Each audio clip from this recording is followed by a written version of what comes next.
Sa Jollibee, ayan po, harap po ng bulihan to. Dito. Nagantay po kami ng order namin. At happy lang.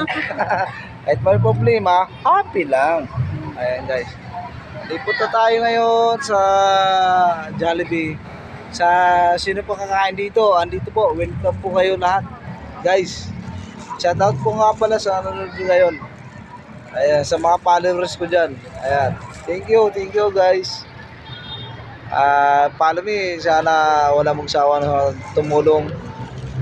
Suporta sa aking vlog. Ayan po ang aking nag-iisang asawa. Hi guys. Patinin mo muna, mami. Paano ako?